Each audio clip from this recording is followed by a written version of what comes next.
ظاہر ایجوٹیشن بھی ہوگی, سسٹم کے خلاف آپ چاہتے ہیں کہ ایجوٹیشن ہو, احتجاج ہو, لیکن پاکستان کی جو معاشی صورتحال ہے, جو سیکیورٹی صورتحال ہے, ہم کسی بھی قسم کی افراتفری کے متحمل نہیں ہو سکتے. کچھ ٹھہراؤ چاہیے, اور ٹھہراؤ تبھی آئے گا جب حکومتیں بنیں گی, نظام آگے بڑھے گا. اس کے لیے جمعیت علماء اسلام کا بھی اہم کردار ہو سکتا ہے. آپ کے کیا ایسے مطالبات ہیں جو یا کچھ ہیں یا نہیں ہیں جو فوری تسلیم کیے جائیں تو آپ بھی اس نظام میں کام کرنے کے لیے تیار ہو جائیں گے؟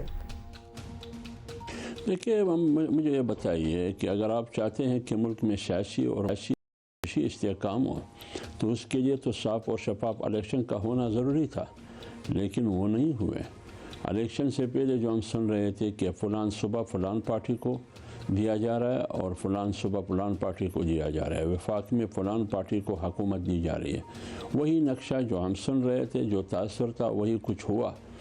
اب سیاسی استحکام اور معاشی استحکام, اس قسم کی الیکشن, اس قسم کی مینڈیٹ کے نتیجے میں آپ کے خیال میں آئے گی؟ نہیں آئے گی. نہ معاشی استحکام آئے گی, نہ سیاسی استحکام آئے گی.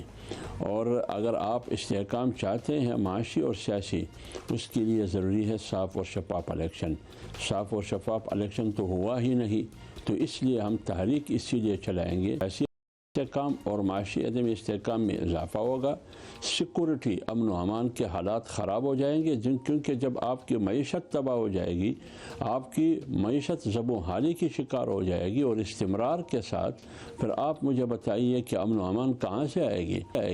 ملک اور قوم کی کامیابی اسی میں ہے کہ اس ملک میں جمہوریت ہو, لیکن جمہوریت حقیقی جمہوریت ہو, آئین کی بالادستی ہو اور پارلیمنٹ سپریم ہو. اس الیکشن کے نتیجے میں سیاست ہار گئی, جمہوریت ہار گئی, دولت اور آمیریت جیت گئی. بہت شکریہ حافظ حمداللہ صاحب for speaking. Things can be difficult for the upcoming government, by